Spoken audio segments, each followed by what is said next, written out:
Sa patuloy na giyera sa pagitan ng Ukraine at Russia, wasak ang mga mahahalagang assets ng Russia matapos maglunsad ng drone strike ang Ukraine sa iba't ibang mga base militar nito kung saan umabot sa 40 na mga aircraft ng Russia ang nawasak, kabilang ang mga AWACS, fighter jets at mga bombers nito. Alamin ang buong detalye mamaya. At sa ibang balita, matapos makipagsagutan ni DND Secretary sa China at paghayag ni Hegseth sa mga plano ng China, abay naglabas naman ang pahayag ang China na pinagkakaisahan daw sila at binubuli ng Amerika, Pilipinas, Australia at Japan. At sa ibang balita, Philippine Coast Guard nag-deploy ng barko upang hamunin ng isang barko ng China Coast Guard na iligal na pumasok sa exclusive economic zone ng bansa sa gitna ng naglalakihang alon. At sa oras ding iyon ay matagumpay ring na-rescue ng Philippine Coast Guard ang mga mangingisdang Pilipino na palutang-lutang sa dagat malapit sa Scarborough Shoal. Kaya't para malaman ang buong detalye ay tumutok at makinig na mabuti. Sa update sa hindi matapos-tapos na giyera sa pagitan ng Ukraine at Russia, ang Ukraine ay muling naglunsad ng drone strike sa iba't ibang mga base militar ng Russia. Ayon pa sa mga analyst, ay ito umano ang pinakamatinding atake ng Ukraine sa Russia dahil nasa 40 na iba't ibang mga aircraft ng Russia ang winasak ng Ukraine. Ayon sa source mula sa Ukraine Security Service, ang Ukraine ay nagsagawa ng isang malakihang espesyal na operasyon na naglalayong sirain ang mga bomber aircraft ng Russia. Kita sa mga dramatikong footage na inilabas ng Ukraine na nasusunog ang mga bombers ng Russia. Kabilang sa mga ito ay ang 5 Tu-95MS bombers, 2 Tu-22M3 bombers, isang AN-12 transport aircraft at A-50 early warning control aircraft. Hindi pa matukoy kung ilang mga fighter jets ang nasira dahil meron umanong mga MiG-31 fighter jets sa mga base. Kabilang naman sa mga base ng Russia na inatake ng Ukraine ay ang Olynya Air Base, Bilaya Air Base, Ivanovo Air Base, Jagelivo Air Base at Severomorsk na isang main administrative base of Russian Northern Fleet. Inilunsad ng Ukraine ang buong operasyon na may codename na Operation Spiderweb bilang extremely complex logistically at bilang ganti ng Ukraine sa mga atake kamakailan ng Russia gamit ang mga cross missiles na tumodas ng 12 tauhan ng militar ng Ukraine at 6 na po naman ang nasugatan sa isang training center. Ayon sa mga analyst at mga opisyal ng militar ay ito sa ngayon ang pinakamalaking atake ng Ukraine sa Russia sa loob ng ilang taon nilang digmaan dahil ang kanilang estimate ay aabot sa mahigit $2 billion ang winasak ng Ukraine sa isang atake lamang. Wala pang pahayag ang Russia tungkol sa malaking ataking ito ng Ukraine pero kaagad namang tumawag si Russian President Vladimir Putin ng isang emergency meeting. Maraming Ruso naman ang nadismaya dahil tila mahimbing daw na natutulog ang mga air defense ng Russia habang inaatake ng Ukraine.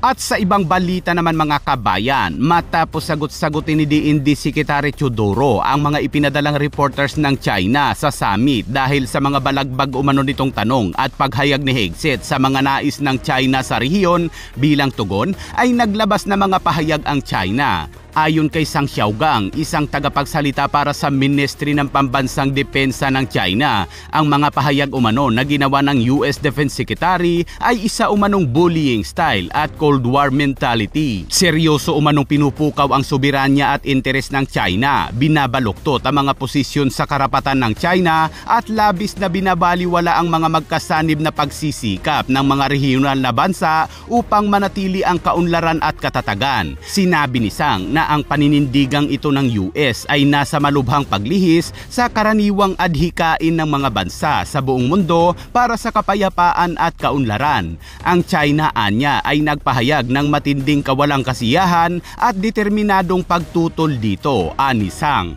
Dagdag pa ni Zhang Xiaogang, ang China ay pinagkakaisahan o binubuli umano ng Amerika, Pilipinas, Australia at Japan. May saltik na ata tong China mga kabayan. Samantala Samantala ayon naman sa China Daily, ang Pilipinas daw ay lalong pinapalala ang tensyon sa West Philippine Sea dahil nagpadala pa umano ito ng isang civilian vessels upang mag-concert sa pinagtatalunang karagatan. Sinabi ng dalawang bugok na ang gobyerno umano ng Pilipinas at Amerika ay nagpadala ng isang civilian vessels upang magdala ng mga artist at mag-concert upang makakuha umano ng atensyon na hindi naman daw dapat dahil hindi umano ito nakakatulong sa kapayapaan at katatagan.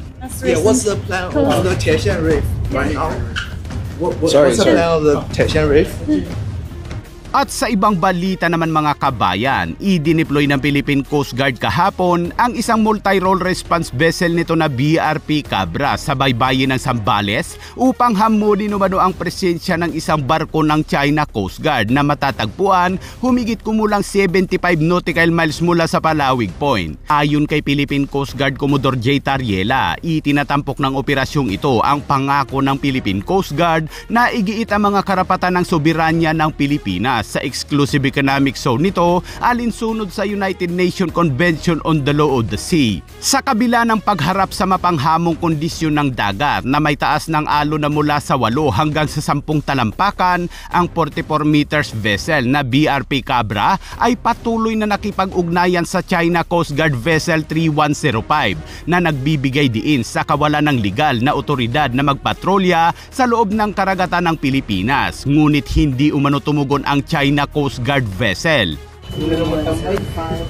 This is Philippine Coast Guard Vessel BRP Cabra, MRRB 4409. You were advised that you are currently sailing within the Philippines Exclusive Economic Zone, approximately 75.9 nautical miles from Palawig Point, Zambales, Philippines. At sa oras ding iyon, habang pilit na pinapalayas ng Philippine Coast Guard ang barko ng China Coast Guard, ay nakatanggap ng distress call ang BRP Cabra mula sa isang Filipino fishing boat na Janjan na nakaranas ng engine trouble mga 40 nautical miles sa timog silangan ng Baho de Masinloc.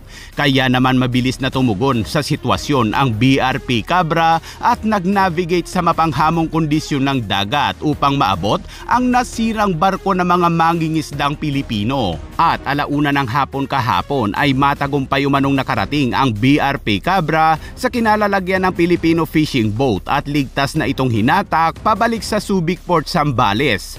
Ayon kay Commodore, itinatampok ng Maritime Patrol Operation na ito ang walang patid na dedikasyon ng Philippine Coast Guard para pangalagaan ang pambansang interes ng maritime at tiyakin ang kaligtasan ng mga mangingisdang Pilipino kahit na sa masamang kondisyon ng panahon. Ang mga aksyon umano ng BRP Cabra at mga tauhan nito ay sumasalamin sa pangako ng Philippine Coast Guard na panindigan ang direktiba ng Pangulo na nagpapatibay sa mga karapatan ng Pilipinas sa West Philippine Sea. Wala namang nabanggit kung umalis na ang isang Chinese Coast Guard vessel, ngunit kung pagbabasihan ng statement ay inuna ng Philippine Coast Guard na iligtas ang mga mangingisdang Pilipino na nasiraan ng bangka.